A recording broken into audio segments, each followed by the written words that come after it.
All right, good evening, everyone. We've still got a few more people, a few more participants coming in, so um, I'll take up a minute or two before we turn it over to Colonel Miller because he's got good notes to put out for us. Tonight, we are going to be in uniform, so you don't have to turn on your mics just yet. Colonel Miller will let you know when that's going to happen, so that we can get everybody that's in um, get the picture of everybody using this format. Tonight is going to be aerospace education night. So after the notes are put out, Colonel Miller is going to hand it over to Lieutenant Anderson for the majority of the meeting tonight, and then we have a speech to be given that's going to be given by a cadet, and that'll be towards the end of the meeting.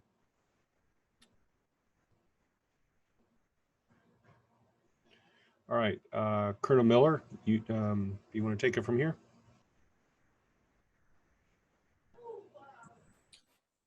Hey, good evening, everybody. Just hope everybody's doing well tonight. So, big welcome. Hope everybody had a good Monday. Looks like we had a little bit of rain today, so glad to see we've got some good participation. Looks like we have about 26 people. I'm gonna have to figure out how to get everybody's pictures a little bit bigger, but I'll do that as, here in a little bit. But just a couple of notes. So, every, Thursday night, there's been some NISA training going on. So, they're doing ES training virtually, something that we're all kind of getting used to. So I think this Thursday night is going to be a special night. Colonel Damaris, I'm sure a lot of y'all have heard his name. He is a Civil Air Patrol Director of Operations, and he's going to be hosting the training this week. So it's going to be a special, event where you get to tune in and hear him, speak live and give an overview of, Civil Air Patrol operations. Captain Tracy Miller is going to send out a link to the squadron for those of you that might want to call in and listen to it. I think it'll be, worth hearing. There was one thing that came out of interest, and I don't know if Pete has anything that he can say about this later, but there was an email from the wing commander, Colonel Harris, that was talking about a Florida wing encampment planning, that's going on for the winter encampment. So it looks like the date for that was December 20th. And he said, if you want to attend it, to go, fill out Cap Form 31 and pass it through the chain of command. He did say if the numbers are high enough that they would look at bus transportation over to encampment and back. So that's kind of a loaded statement, perhaps. I don't know what that means, if they'll be departing from Maxwell Air Force Base or where that would be. And it's also, I'm sure, making an assumption that, COVID is going to be somewhat better, because right now, we're restricted to how many people we can, get to meet together. So that'd be an interesting bus ride, everybody wearing masks, if they would allow that. So I'm sure there's a lot more details to come, but still, in the event you think you might be interested, I'd go ahead and be filling out those Cap Form 31s.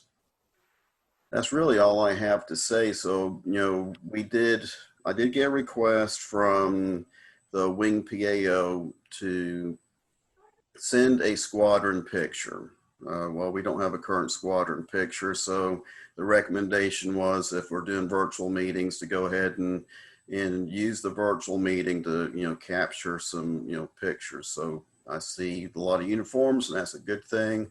Polo shirt, that's me, but I'm gonna turn my picture off anyhow, because I'm gonna try to do a screenshot, and they don't need to see me over here pulling funny faces trying to figure out how to do something. So what my recommendation is going to be, you can see yourself in the, in the video. So we really kind of want it to be kind of tight. You don't want to be sitting way, back, because I mean, you got to think we've got this many people that's going to have to try to fit in on a, magazine cover. So I would recommend, as good looking as you are, to get in as close as you possibly can. So given that, I'm gonna just kind of play with this, and there we go. So I've got, I see some people that are not presenting their pictures. Yeah, go. Everybody, go ahead and turn your cameras on, please. Now, I'm going to have to stop mine because I'm not going to be able to do what I'm asking y'all to do. So, and I see some people ducking.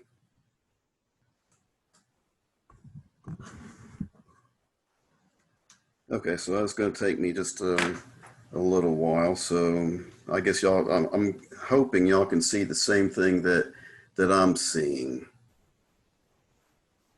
You know, okay, so this is probably given, I got 1, 2, 3, 4, 5 by 1, 2, 3, 4, 5. So it's 25 on this screen. We have 31 participants, so I'm gonna probably have to do a couple of screenshots. So what I'm gonna do is I'm gonna do one screenshot on 3. So whenever I get to 3, give me a nice big cheesy smile, okay?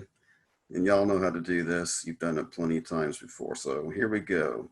1, 2, 3. Cheese. Okay, so that's one screenshot. So what I'm gonna do is just real quick, see if I can paste that somewhere.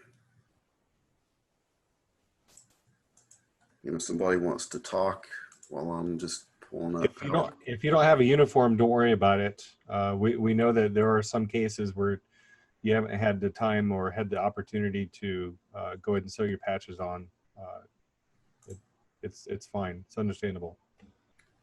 Okay, so that first one came out pretty good. So now we're going to do screenshot number 2. Okay, so y'all don't know who's on screen on screen number 2, I don't guess. Actually, it looks like there's some duplicates. So because we have 31, it's 25 on. No, visitors are more than welcome to stay on.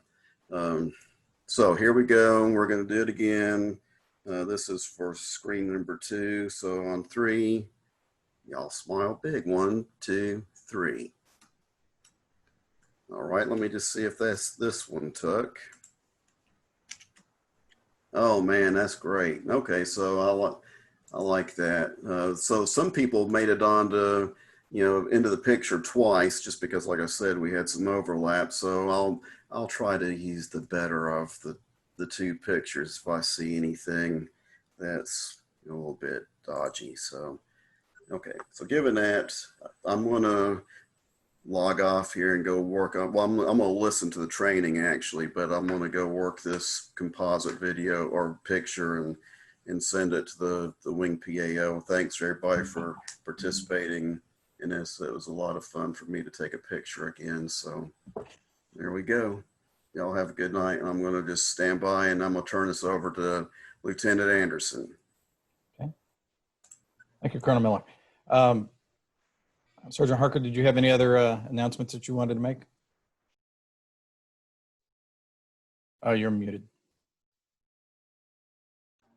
Let me take up about 2 minutes of your time. No problem. We've had continuing to have cadets go through the promotion, the leadership, and their aerospace education test. Kudos to you. Just take the time, press on with those. I know Wiseheart and a couple others had just finished. Worley had just completed theirs. You have to wait a few more days before we can promote you again. So just hold tight. But if you do have any other requirements that you want to complete, it's not required, but your drill or your physical fitness test, you're more than welcome to send those results back to us so that we can record those. Continue to work on those other tasks that are in e-services, the ground handling, the wing runner course, just to and also the GES, the 116 General Emergency Services. We do have a number of visitors here tonight for the second or third time. And I do have in the chat the link to officially register. You can click on that. There is some information that I will post onto the chat also so that you can complete that registration. And once you submit it and also make the payment, then you're officially part of our ranks, and then we'll be sending out more information. And if you do have any questions, I'll take those offline. And then we also do have one cadet for that is giving a speech tonight. And that's it for me for now. Thank you. Okay, excellent. Thank you, Sergeant Harker. Okay, so tonight's aerospace. And give me a second. I've got a lot of moving pieces on this one. So as things go through, if something gets messed up, if somebody would be kind enough to speak up, I would appreciate it. So right now you should see the presentation. Is that what folks are seeing? It works. Excellent. Okay. So let me, why am I not interacting? Give me a second. This is one of those issue things. Okay, perfect. So from an aerospace education, so the last couple of meetings I've been kind of harping on Cyber Patriot and Cyber Start. We still have 3 positions for Cyber Start if you're interested. I think the teams are doing really well. The team is doing really well. And if you want to find out more about that, talk to Cadet Major Anderson, and he'll give you some more information. Team America Rocket Challenge. It's kind of amusing what they've done this year is they've decided to, or because the competition was canceled, those teams that were already formed as of May 31st get to actually compete in a moon mission using Kerbal Space Program. So those keys should be going out to the members of the TARC team today. If you don't see them, please let me know. Unfortunately, if you weren't a member of the TARC team on the 31st of May, you can't join this year, but next year we will also be doing TARC, so feel free to join us then. I will make an announcement sometime around the October timeframe for that. So for tonight's meeting, we're going to be covering the least completed module that any of you cadets have done, which is the spacecraft. This is module 6 of the aerospace dimensions. This is going to be round 2. About 2 months ago, we did round 1 where we talked about satellites and apogee and perigee and orbits. This time we'll be getting into the manned space program. I'm going to be going over specifically what's needed for the test. You should have received something from me about an hour before the meeting. It was a PDF file. If you have that, that's great. If you have it printed out, if you have it up on the computer, that will work too. It's a PDF that can be edited. If you fill out the information as we're going through the presentation, it provides you a great study guide that covers all the information in this section for this module.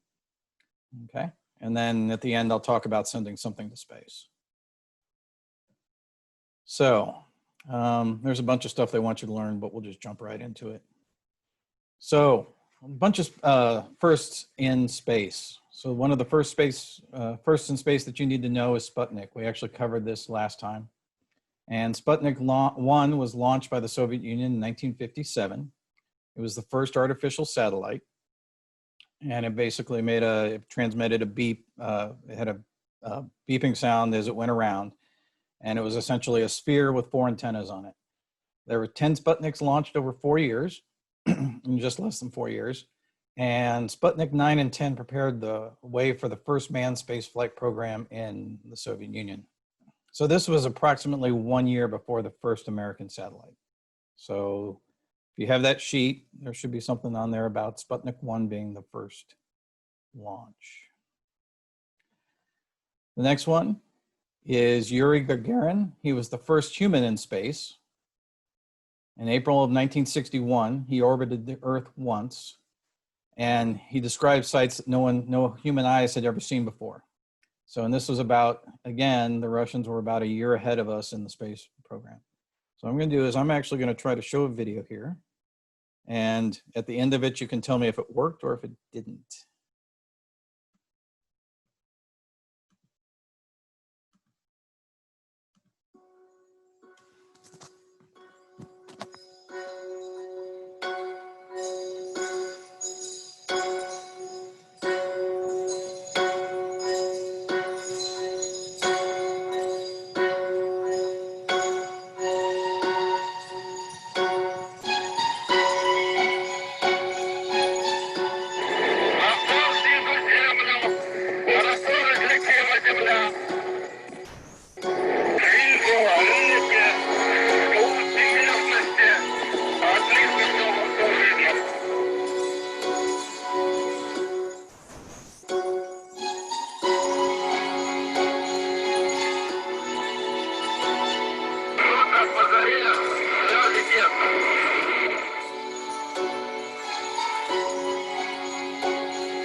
Okay.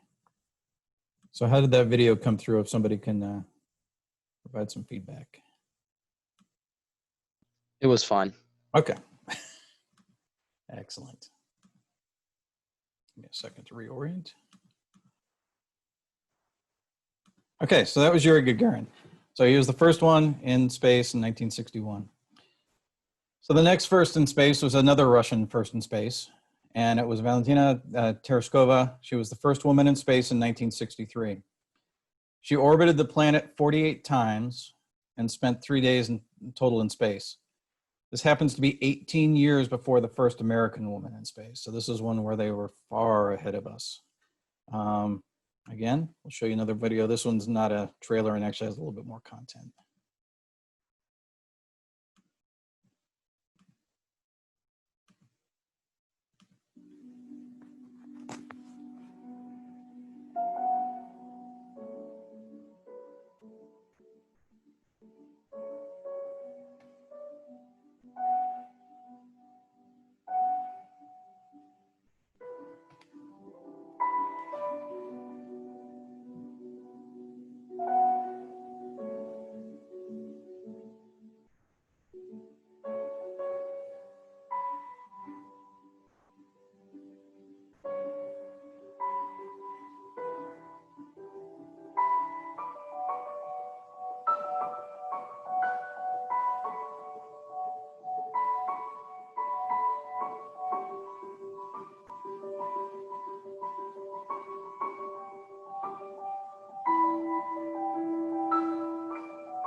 Cool. So, first woman in space. So again, keep up, if you're keeping up with it, check that forum and keep following along. So the first spacewalk is another Soviet first. Cosmonaut Alexei Leonov on March 1965 completed the first spacewalk, about 20 minutes in space, and 2 months before the first US spacewalk. You know, this was kind of an interesting time. You know, there was concern of, you know, you've got to get your spaceship up there, you got to get in orbit, you got to get that stabilized, and then you've got to get out in the spacesuits. And spacesuits hadn't been developed yet, so there was concerns on, you know, how much mobility can you have, how can you get back into your spacecraft, and that was one of the issues. So let's go take another look at that video.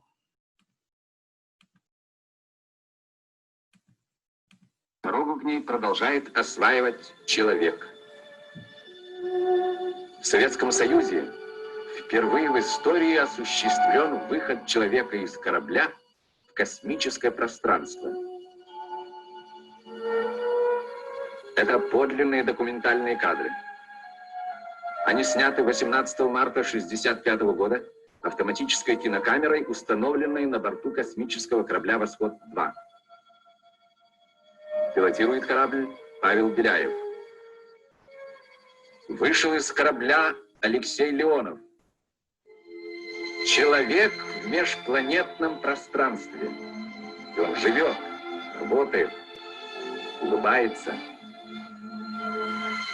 Значит, люди смогут стыковать корабли, монтировать орбитальные станции, пересаживаться с ракеты на ракету, выходить из аварийных ситуаций.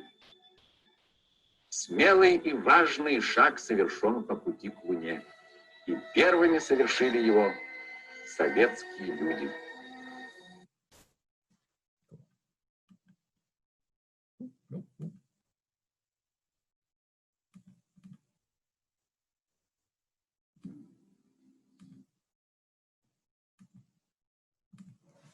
Okay. So any questions so far? If you do have any, feel free to speak up as I'm going through, because I cannot see the chat screen.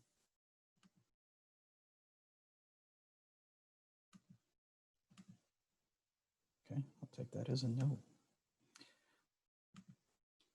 So we talked about the first man in space, the first woman in space, the first spacewalk. The first space station in space was also a Soviet first. Salyut 1 was in 1971. A total of 7 Salyuts were launched, and the Salyut 7 fell back to Earth in 1991. So the Salyuts, of the 2 objects here, the one in the upper right was actually the capsule to get up there. That carries 3 people, and then the Salyuts on the left. So you can kind of get an idea of how small that station was. It was not very big, and it was not very comfortable from the accounts of the cosmonauts. Now we move on to the American space program. So Project Mercury was our main initial space program, and it was to find out if a human could survive in space so they could travel, and what effects, if any, there would be on the human body during that travel. So Alan Shepard became the first person in space in May 1961, and the total flight was 15 minutes long. It was a suborbital flight, but he made it into space. In 1962, John Glenn became the first American to orbit the Earth in Friendship 7. You can see Alan Shepard on the upper photo with a Redstone rocket, our namesake, and then John Glenn on the bottom on an Atlas. And we've got a video for that one too. Can you please go back for a sec? What was that? I'll switch it back for a sec. Please. Yep. Yeah. Give me a sec. Boom, boom. And there.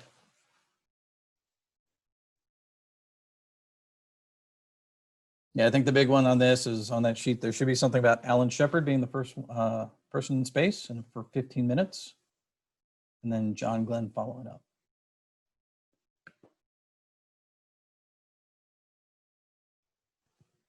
Good. Okay. I'll switch it back after the video real quick if you need more.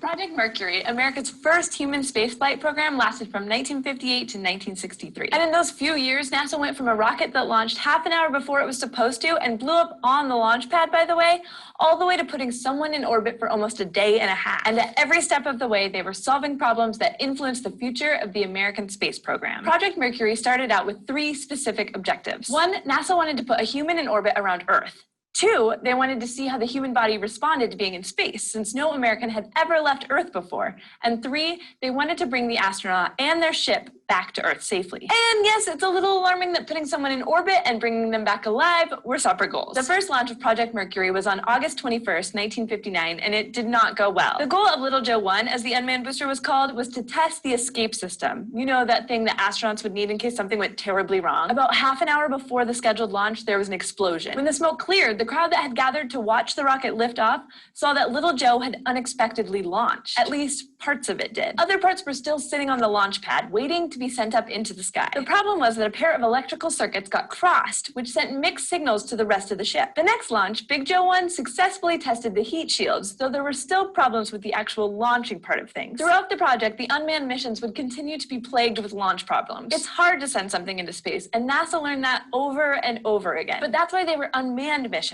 That's where the kinks were worked out. Some of the 20 unmanned missions tested individual components, like the escape system or the heat shields. Others, especially later on in the project, were tests of whole missions, a kind of dry run before sending humans along for the ride. There were also 6 manned missions in Project Mercury. First came Mercury Redstone 3 in May 1961, which made Alan Shepard the first American to ever reach space. He was also the first person to ever go to space and then land back on Earth inside the capsule, since the 2 Soviet cosmonauts who had gone up earlier in 1961 both ejected from their ships and parachuted down to the ground. The third mission was Mercury Atlas 6 in February 1962. It brought John Glenn into orbit, making him the first American and the third person in human history to ever orbit the Earth. You might have noticed that I skipped the second manned mission, the one between Shepard's and Glenn's flights. That's because the second and fourth missions of Project Mercury had a very particular purpose. They were duplicates of the previous missions. So Mercury Redstone 4 with Virgil Grissom on board was pretty much a carbon copy of Shepard's flight 2 months earlier. And Mercury Atlas 7 with Scott Carpenter on board was pretty much a carbon carbon copy of Glenn's orbit. Project Mercury had a lot of scientists working on it who knew that there's no use doing something once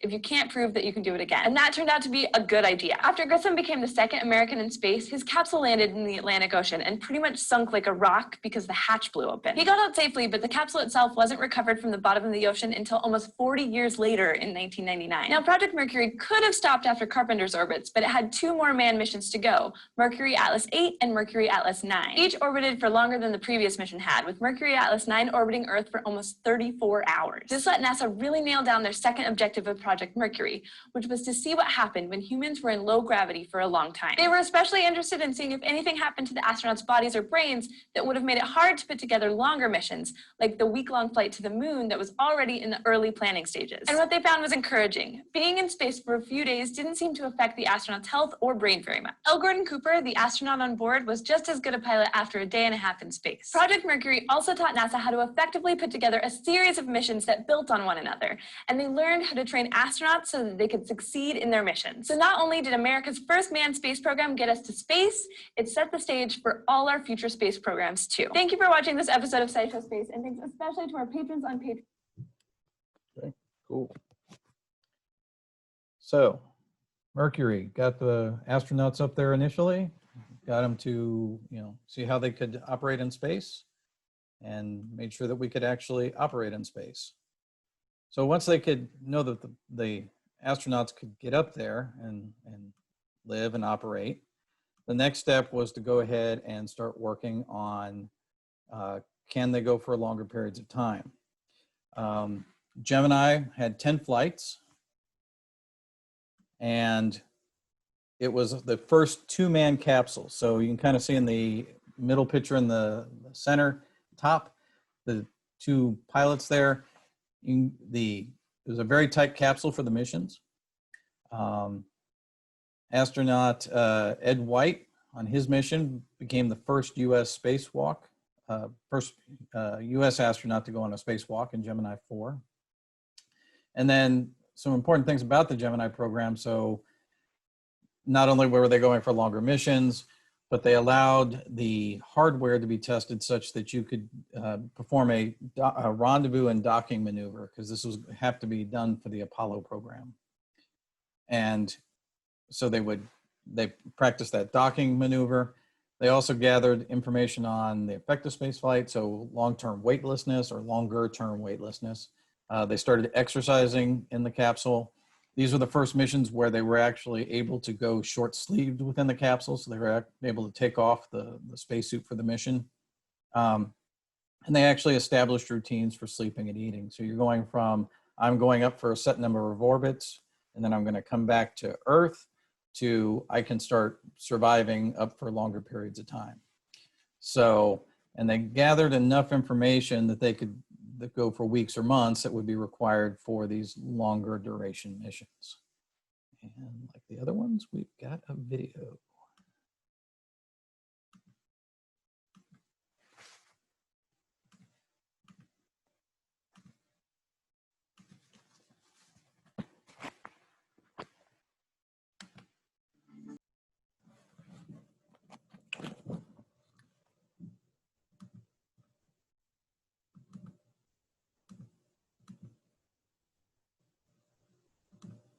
There we go. Excellent. So, and one of the interesting things, from an engineering standpoint, that still amazes me that you had 10 flights in 2 years. That's not something we do these days. Oops. Let's go to the next one. So got them up into space. We got it to the point where we can maneuver the craft. We can go that longer duration. So the next step was to go to Project Apollo. And this is the one that most people are familiar with. And the mission was to put a man on the moon and return them safely home. So several of the early flights traveled to the moon, orbited and returned. Apollo 11 is the one that landed on the 20th of July in 1969. The two first that need to be, or the two things that need to be recorded on that one is Neil Armstrong was the first man to walk on the moon, and Buzz Aldrin was the second. There were 6 more flights conducted. Apollo 13 was aborted and did not go to the moon. That's the famous one with the movie associated with it. Had an explosion on board and they had to basically fly by and come back. So this was a really big event. You can go online and you can find headline newspapers from all over the world, many different countries. It was a national or international thing. I'll go over the video and then I'll touch on a few extra bits that the video doesn't cover.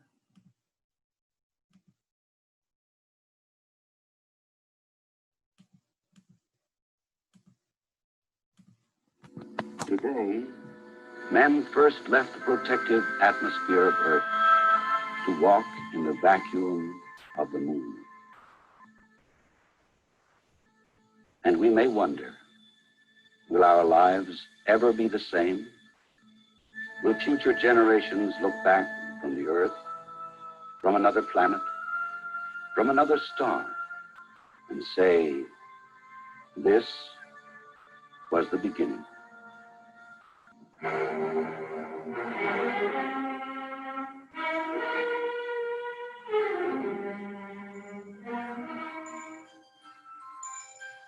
The year is 1961. The space race is in full swing, and the Soviet Union is enjoying a comfortable lead. Under mounting political pressure in the United States, the freshly elected 35th President John F. Kennedy stands before Congress in 1961, and he declares that they will put a man on the moon before the decade is through. For while we cannot guarantee that we shall one day be first, we can guarantee that any failure to make this effort will make us lost. It was an ambitious project, and even NASA itself wasn't sure they could do it by 1970. In 1963, Kennedy even came close to agreeing a joint Soviet-American mission to the moon to avoid duplication of effort.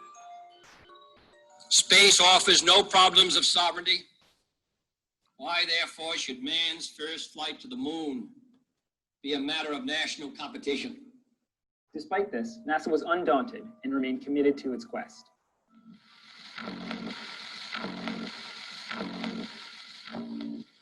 How to approach the moon was one of the first big questions. Could you directly fly a spaceship there, go out for a wander, and then zip back to Earth? Or did you need something a little bit more elaborate? The option finally chosen was that of a lunar orbit rendezvous. This meant that a ship would launch from the Earth and stay in orbit around the moon while a smaller craft, a lunar landing module, descended to the lunar surface. The same lander would then ascend to bring the astronauts back to the mothership. This method had the added benefit of being able to use the lunar module as a lifeboat, a feature that came very handy when the oxygen tank exploded aboard Apollo 13. By 1967, following nearly 20 unmanned missions, equipment improvements, and nerve-wracking delays, NASA was ready to launch the first 3 Apollo astronauts to space: Gus Grissom, Ed White, and Roger Chaffee. But Apollo 1 would never make its launch date. Disaster struck when, during a training exercise, a fire broke out in the cockpit and all 3 men perished. 16 months later, after numerous changes to spacesuit and spaceship design and 3 unmanned missions, NASA was again in a position to restart manned missions. Apollo 7 tested equipment in Earth orbit, and quickly thereafter, Apollo 8 became the first lunar orbiting mission, sending pictures of the moon's surface to Earth via a live broadcast on Christmas Eve, 1968. Apollo 8 coming to you live from the moon. I know my own impression is that it's a vast, lonely, forbidding type. NASA got ever closer to its goal with each mission. And then finally, on June 20th, 1969, Apollo 11 made history by landing the first 2 humans on the moon. The Eagle has landed. Roger, Tranquility. We copy you on the ground. You got a bunch of guys about to turn blue. We're breathing again. Thanks a lot. Neil Armstrong and Buzz Aldrin took those first steps on an alien landscape, watched over by their third teammate, Michael Collins, who was watching with anticipation from the orbiting mothership. That's one small step for man, one giant leap for mankind.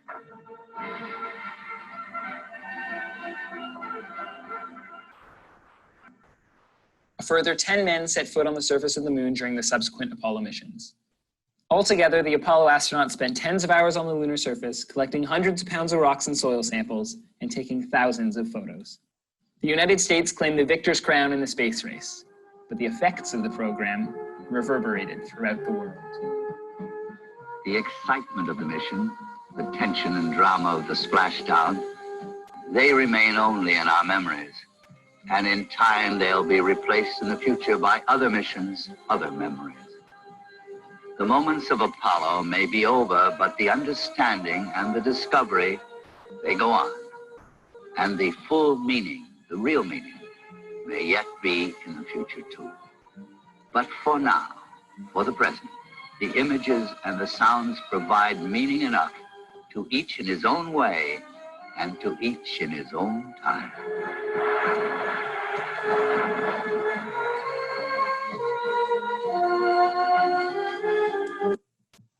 Cool. So we're coming up on almost 50 years since we last were there. It's been a while. Hopefully that'll change with you guys. So a couple other things about the Apollo missions. Too many pieces. So I'll just they touched on the video, kind of walk through this and make sure everybody understand how complex an Apollo mission actually was. Starting in the upper left, going across, you'd have a launch where the Saturn brought you up into orbit. It would circularize. They would actually take and do a translunar injection and send the crew towards the moon. And on its way, it would actually take the crew service module. It would come off and then redock with the lander. And then that as a unit would go and extract and come off the booster that was sending it to the moon. That spacecraft would go to the moon, establish an orbit. Again, you would have a separation of the service module and the lunar lander. And then there would be a powered descent onto the moon's surface. You get to see the EVAs. That's where you get to see all the great videos of the astronauts jumping around and driving around in the moon buggy. That's where they collected all the rocks. So on the ascent stage, they were full of rocks and astronauts, and they went back up to the rendezvous with the crew service module. They'd transfer all the video equipment or the videos, the movie reels. They would transfer the rocks and all the samples they had taken and put it on the service module, and then jettison the lander back to fall back down, and then do a trans-Earth inject. So they basically do a delta V, a change in velocity to head back to Earth, at which point, as they got closer, they would actually separate the return module, and then they would go through a landing where you have a heat shield that slows you down into the atmosphere, and then they would actually be recovered in the ocean. So a lot of moving pieces, a lot of what they learned through Project Mercury and Project Gemini got them to the point where they can actually conduct this mission. Couple typical photos. You got the Saturn V taken off in the bottom or the left. In the center, you can see all the different moon landing sites and where they kind of explore different locations. You've got the lander and the rover, the module on the upper right, and the iconic photo with the American flag on the bottom right. So a couple other things that the U.S. space program did is we had Project Skylab. The mission was to put a laboratory in space and study long duration of spaceflight missions. So, you know, the moon missions weren't that long. The Gemini and the Mercuries were definitely not long. So Skylab was the first time where you could get up and get a month-long mission. So the first crew was up there for a month. The last crew was up there for almost 3 months. Proved you could work and live in space. The actual Skylab itself was about the size of a 3-bedroom house. So you get to really know your folks you were with. And that launched in May of '73, soon after the Apollo program. Another one is the Project Apollo-Soyuz. So throughout all this, we've been doing the Cold War. We've been, fighting with the Russians to see who's going to do what first. So this was one of the first steps in working together with the Russians. So this was after the Apollo missions, but before the shuttle missions. In July of '75, we linked the US and Soviet spacecraft and did 2 days of experiments together. After that, the space shuttle was our next major system. Unfortunately, from 1975 to 1981, there were no American astronauts in space. We didn't have a way to get them up there, and the shuttle was the primary effort we were working on as a country. In April of 1981, was the first shuttle launch. The thing about the shuttle is it could be used again and again. You know, it's made up of an orbiter, which is the part that looks like an aircraft, got the solid rocket boosters, the two white boosters on the side, and the external tank. Go for it. Sure. Can you please go back to the Apollo Soyuz slide? Yeah. You have a question on it, or are you looking for? I'm just looking at stuff and share everything. No Okay. problem. Yeah, so 1975, and it linked the U.S. and Soviet spacecraft. Okay. Were the two big things out of that one. So, and that was actually the first space mission I remember as a kid. So I was about 4 years old, 3 years old. So the STS, the Space Transportation System Space Shuttle, again, it can be used again and again. Orbiter, solid rocket boosters, and external tank were the three components. And its mission duration was about 30 years. And in the upper right-hand corner, you can kind of get it depicts the shuttle missions over the years, which shuttles flew on which years and how many flights they had. That's not part of the question. You'll need to know those. But you can see the 5 different shuttles down here. Some notable shuttle missions that you will need to know. First woman in space, American woman in space, was Dr. Sally Ride. She was on STS-7 in June of 1983. So that's Dr. Sally Ride in 1983. The Hubble Space Telescope was placed into orbit by the space shuttle. Flies 300 miles above Earth. And what's unique about putting a shuttle or a telescope into space is much of what you got to fight with telescopes is atmospheric aberrations, or the atmosphere causes your image to not be as clear. So if you can get above the atmosphere, that helps greatly. And that's what the Hubble was there for. That was launched in 1990.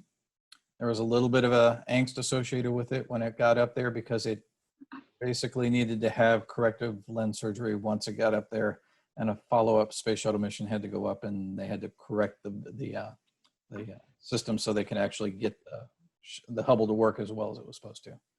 So again, the shuttle helped get it up, and then it also helped keep it up and operate.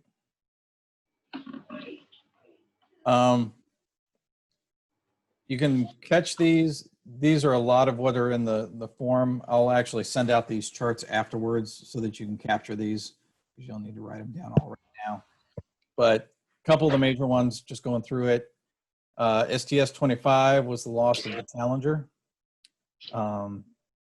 The 34 was the launch of the Galileo probe to investigate the Jupiter and its moons.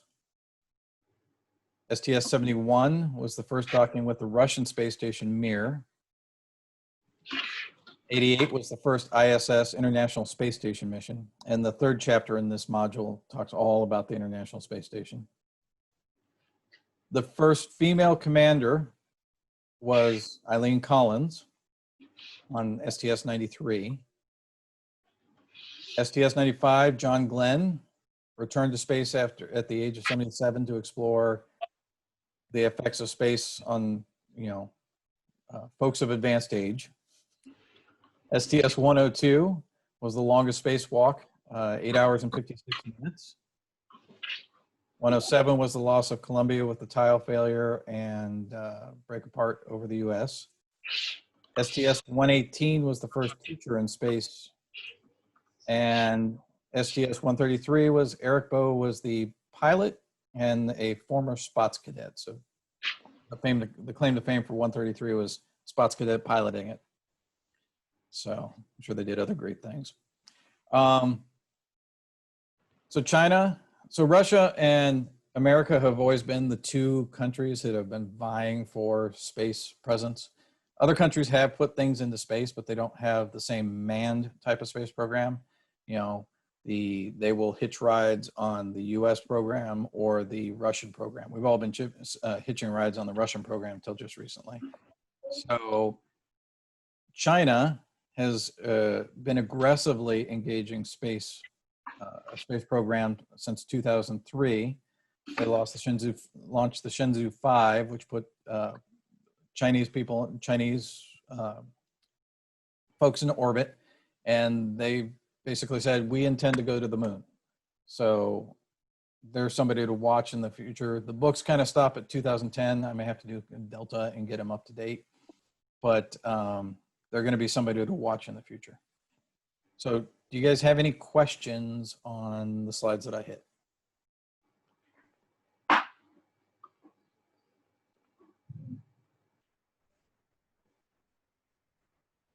Okay, cool. So I will hit one last thing, and this is along the lines of what we talked before with the Celluride EarthCam. You guys were able to give us coordinates that you could command the space ISS to take photos of the Earth. Blue Origin actually has a program that's is pretty neat. They've got this thing called the Club for the Future. I'll send the link for it when we don't have to watch the video, but essentially, let's watch the video. They make it clear. It's about a minute. Unless I don't have the video. I don't have the video linked up, so I'll just talk about it. So Club for the Future is a program by Blue Origin to take postcards from youth up to senior in high school, and they'll take those postcards, they'll pack them aboard a Shepard flight, it'll go up into space, it'll come back down, and it gets marked of, hey, this went to space, and they'll send the cards back to you. So this is a great opportunity to have some memorabilia that actually went to space. And if you're interested in doing that, I'll send out the link, and would love it if, a couple of you sent them up and then, brought them back to a later meeting and shared what got sent up. So they basically want you to draw a picture or write something about, the importance of space to you and send it off. So if that sounds interesting, that would be a great thing for you guys to try. Okay. And at that point, that's all I really have for tonight. So I'm going to turn this back to Sergeant Harker, unless there are any questions. Mr. Anderson, yes. Actually, I'll text you in the chat. Okay.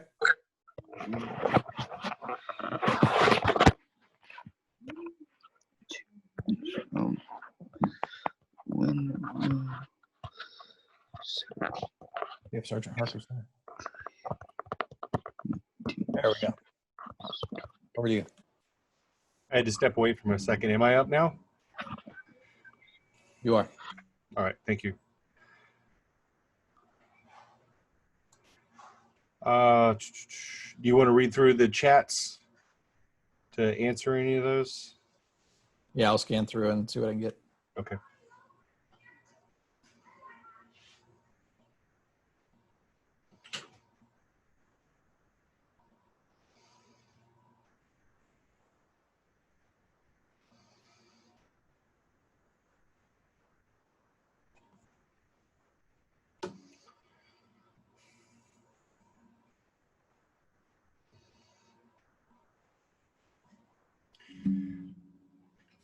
So out of all of the Apollo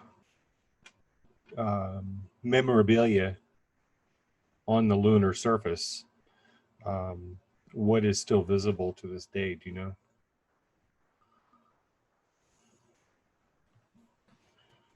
I don't know. I'll have to look into that one, unless you know the answer. I know the guys on Big Bang Theory were able to send a message or send a signal to the moon and back. Mm-hmm. I'm sure that's possible to do. Yep. Actually, there's ways to do laser comm off the moon, which is kind of a cool project to do. Hey, that might be a good project for some cadets to come up with also. It would be. And one of the other ones that I was thinking that cadets would be interested is we could almost do our own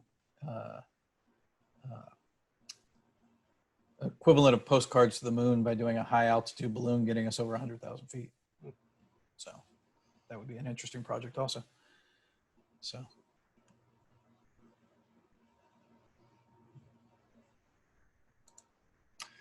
Amateur radio can do a moon bounce with the correct equipment. Yes, actually, I've seen that, Cadet Coit. There's a couple write-ups out there.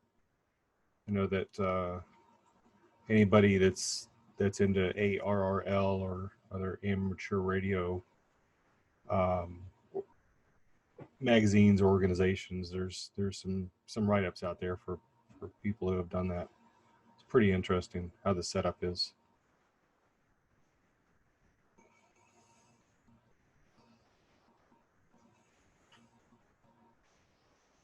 Yep, yeah, Casey's got it right there.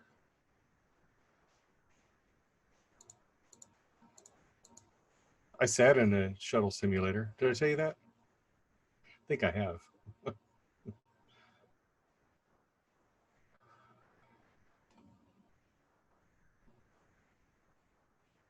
All right, Dan or Lieutenant Anderson, thank you very much. It was very informative. I always enjoy going through those, either breaking out the cobwebs or just learn something new as time goes on, especially about the pre-American ventures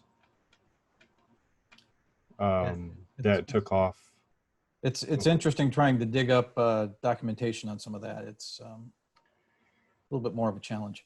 Well, I'm sure it's easier now to come up with it compared to the past, where a lot of things, especially during the Cold War, that people didn't talk about Russia or USSR and everything.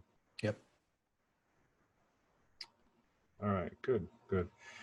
A few admin notes to go through just before we've got Cadet Remiza. He's going to be giving a speech here in a minute. So we've got two cadets or two visitors that I've sent the invitation or the membership link to fill out.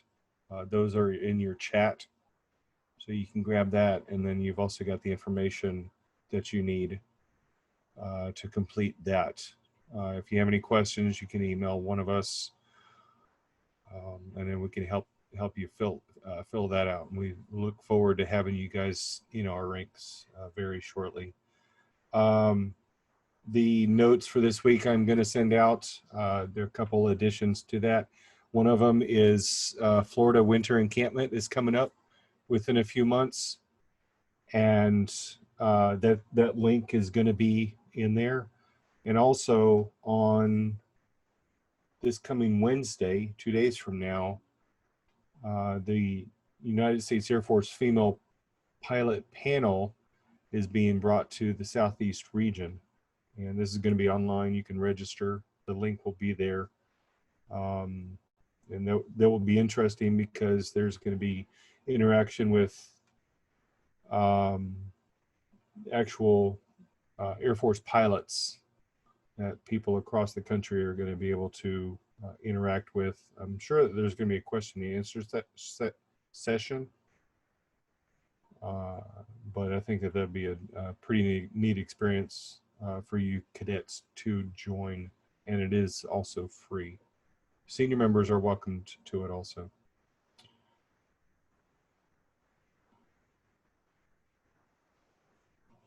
All right, so I don't have any other notes. Cadet Remiza, are you ready? I am. Okay, I will mute my mic and let you take over. All right. Well, good afternoon or good evening, Redstone. I'm Cadet Chief Master Sergeant Miza, and this is my speech on the importance of America's aerospace power in national security. So kind of to fill the void of what you may or may not know, the importance of America's power of aerospace and national security is important because you need three, at least in my opinion, you need three effective forms of air security that involves with air, sea, and land. Because to really protect a country, you need three effective forms, one on land, sea, and air, that we have a multi-environmental protection of your country. So to dig deep into this, I'm going to backtrack from the history of America's aerospace, starting around World War II. In World War II, there was many different concerns, especially of Nazi Germany, of them taking their U-boats and bombing our coastal waters. So with Civil Air Patrol, which was founded in 1941, we started as an anti-U-boat mission, and we started bombing Nazi U-boats and keeping them off our borders as kind of a control, and still be, back and forth with the Navy. Now, the forming of Civil Air Patrol is quite different than what it was actually used for in World War II. So starting out, there's two people that really got the idea of the National Civil Air Patrol. Their names was Rob Wilson and Milton Knight. Rob Wilson was a World War II veteran, and Milton Knight as well came up with the idea of a security force that was based on the civilian life. And Milton Knight from Ohio organized and incorporated the Civilian Air Reserve in 1938 with Rob Wilson. And together they made a proposal for the Civil Air Patrol, which was approved by the Commerce, Navy, and War Departments in November, and the national headquarters opened up December 1st of 1941. And some of you guys may know, since it's part of your military knowledge, on December 1st, 1941, Civil Air Patrol was opened under Major General John F. Curry as the first national commander. And throughout the lifespan of Civil Air Patrol, especially back in World War II, it was the civilian auxiliary of the Army Air Corps first. And then later, when the Air Force was added to the military branches, it eventually became the auxiliary of the Air Force. And taking that, its power of airspace and national security eventually evolved with the military and other civilian organizations to really form a sense of border control, and also just a sense of security in America. So today, we have a different form of national security in the air different of how it was in the past. So today, we have different surveillance aircraft and drones that can look for different aircraft in the sky. So if there's a no restriction zone and an aircraft goes in there, you can either use one of those aircraft, a radar, or satellite to track that, and then whoever's tracking that can really depend on how you're going to target that. One of which being the Air Reserve. And I've done my research on one specific topic, that of which being the President of the United States. So wherever the president goes, a no-fly restriction zone is set in place to protect the president. And that's reinforced by the Air Reserve, Air Force, really any aviation-based security to protect the president. One of which is, just to shoot out an example, are the Air Reserve. If you look it up, I think it was NBC News that did a collaboration with Civil Air Patrol about the security of the president. And in the video, you can look it up, and it's really intense process. It's almost as quick as you can really count. And here in a matter of seconds, F-16s deployed from several other bases can go and attack that aircraft and intercept them to protect the president. And that's one of the few examples of how our aerospace power is really effective in national security. And one of the last talking points for this speech is the future of how we're going to really develop our national security. One of which being how we're going to improve our aircraft, whether that's cost efficiency or fuel efficiency. I'm more than certain we're going to be seeing cheaper aircraft to maintain and keep in the air, as well as aircraft that expand past their current limits. So instead of going a set speed, these new aircraft that can be manufactured can go faster, higher, maybe even quieter, or even undetectable by enemy radar. And this is kind of a similar thing with cars, because if you're having a set piece of vehicle that is wrapped around fuel, so if you have to put fuel in it to make it function, why not make it electric? Cars are already doing that. What about the drones? You know, there are certain ways that we can incorporate electricity into our aircraft for better cost efficiency, but it's really all about design and engineering rather than just coming up with the idea. And it's very similar to the car manufacturers such as Tesla that are already experimenting with this. We already have several experiments here in the US with 100% electric aircraft. And that may be the start of the next future. We'll just have to really just follow up and see. And really, America's aerospace power is really important national security.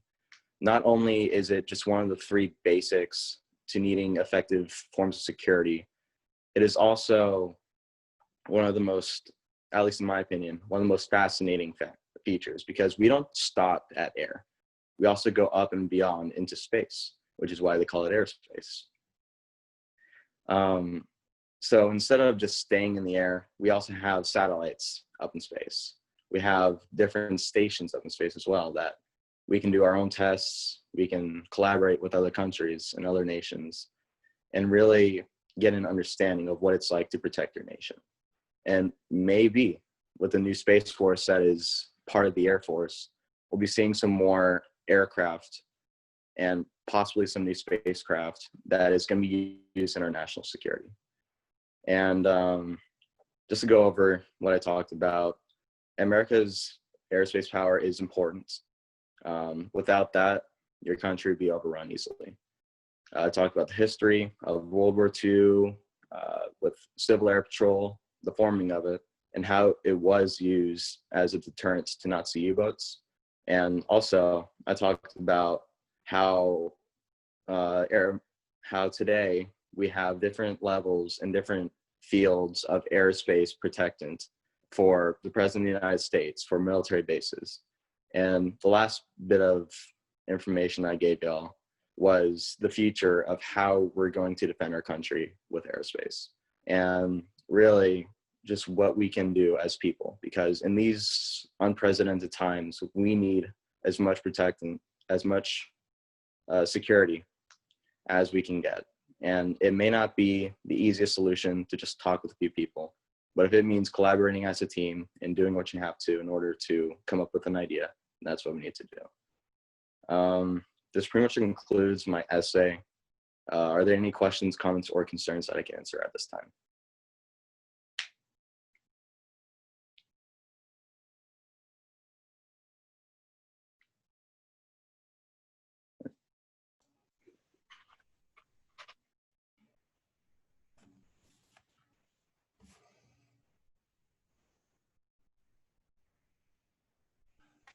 All right, thank you guys. Cadet Remiza, I've got one for you since nobody else wants to speak up. Absolutely.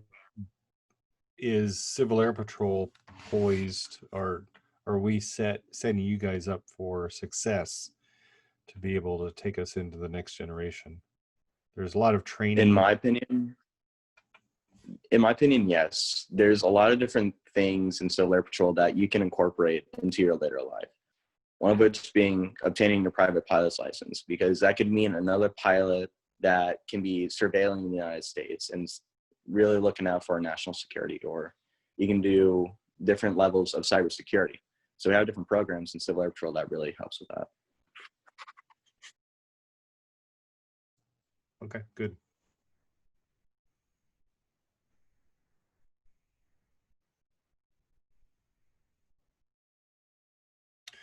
Good job in the presentation. I enjoyed it.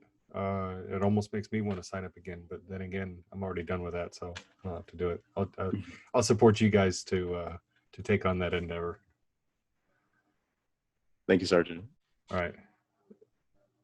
All right, cadets or senior members, do you have any questions or anything of me?